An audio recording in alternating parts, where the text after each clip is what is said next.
Greetings. Welcome to my YouTube channel. My name is Mushtaq Memon, Professor Emeritus from Washington State University. Today's video is dedicated to animal welfare. It all came about a few weeks ago that there was a brutal amputation of a camel's leg happened in Sindh province of Pakistan. And it was published in many newspapers, as well as it was all over on the social media. And as I understand, the camel was wandering around in agricultural land, and the owner and the employees of that area or the land tried to push the camel away, and obviously camel did not do that, so they went ahead and cut his leg off. And now, many arrests are made, as I understand, and the prosthetic leg is being manufactured in Karachi, Pakistan for that camel. So the role of social media is very important in these situations. And I'm sure that many instances like this one happened also in the past, but social media was not that active and was not available even in many situations. So it went on and nobody really cared about it. So now as the government officials have become very active, so I think, the arrests are made and maybe people may get penalized or punished for this crime. I think it came not only in the camel, but another big issue is in the dog. Dog cruelty has been well known for many, many years. And what happens is we are talking about dog overpopulation. In many developing countries, dogs are wandering around freely in the streets, what they call street dogs. So then they breed and they produce more dogs.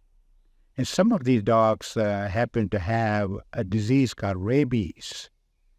And this is caused by a virus which is located in the brain of the dog. And that dog becomes what they call mad dog. So mad dog disease, they call it, rabies. So this mad dog bites people, especially children, and then, children die. A very, very terrible death. So many places are trying to control that dog overpopulation, and typical situation in many developing countries is that dogs are poisoned. And there is a product called strychnine, and they mix in the dog's food, and then the dog eats that, and they die with terrible death. But there are many organizations all over the world trying to prevent this problem, and one of the well-known is Humane Society International, and they're all over. Here in the United States, these humane society shelters are almost in every town in the U.S., and in big cities there are many. So when it comes to the dog has had very interesting relationships with human. In many Western countries, dog is considered the dog's best friend. And here in the United States, many families have dogs in their home, and they are considered as part of the family. Whereas in many other societies, dog is considered as a dirty animal, which means that you do not keep in the home. And I think the underlying cause has been all along rabies, which people did not understand.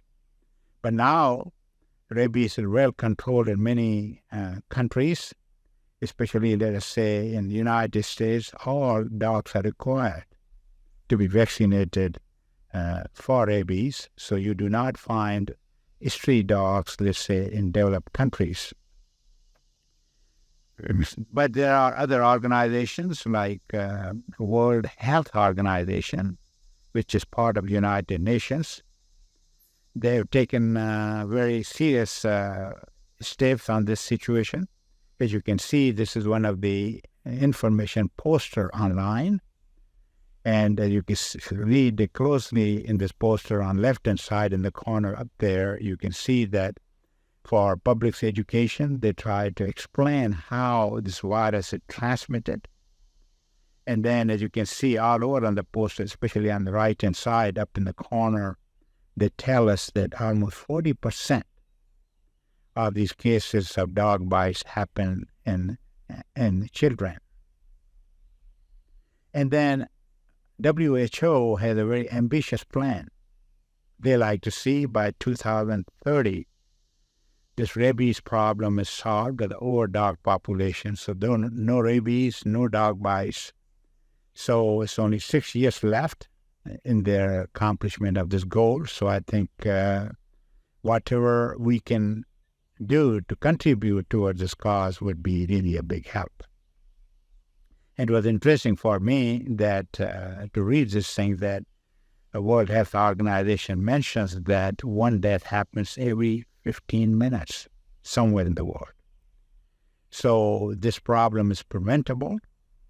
The dogs, which people want to keep it, they can have it vaccinated, and the overpopulation can be controlled by spay and neuter of the dog. Means that surgically we take the testes from the male and the ovaries from the female out so that they do not breed anymore and do not produce more dogs to have this problem of overpopulation.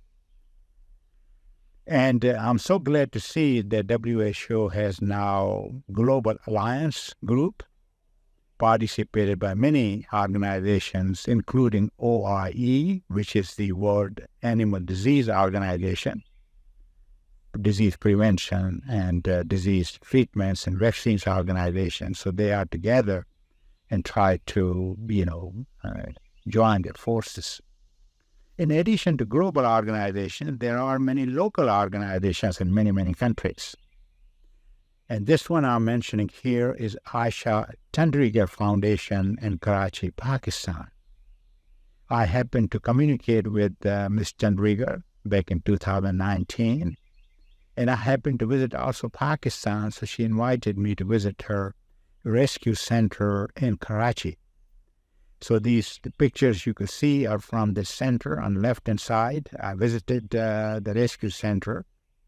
In addition to dogs, there were many other animals too, which were rescued, like donkeys. And I'm there standing with the employee of Chundrigar Foundation. So here the discussion was that I would be happy to facilitate, to bring a U.S.-based NGO to Karachi. And with the help of Chundrigar Foundation, we could have a clinic where dogs could be spayed and neutered in Karachi to try to take care of the overpopulation. But after 2019, then COVID came along, and this idea did not materialize.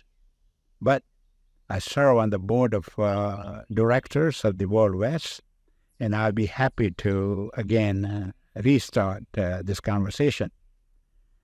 And World West does outstanding job. This slide is from Cambodia, where World West went there and tried to, spay and neuter dogs, and they did hundreds of them every day. On left-hand side of the slide, you could see the owners of the animals, Cambodians, bringing their dogs in. And I was visiting also Cambodia on another project, so I went and saw the operation of World West, and I was extremely impressed. As you can see on right-hand side, there's surgical tables, many of them, and they are, dogs are being, done, spay and neuter, doing surgeries, and this is open air, and they did a very impressive job. At the same time, educating public, as well as also opportunities for many volunteers. Most of these people are volunteers who come and participate in that. So when it comes to animal cruelty, it has been said that the greatness of a nation can be judged by the way its animals are treated, by Mahatma Gandhi. So with that, I would like to finish this video by asking you to please send me your questions or any comments you may have about this problem or some other ideas. Until then, I appreciate you listening to me. I hope to see you again soon on another video. Thank you. Take care. Bye-bye.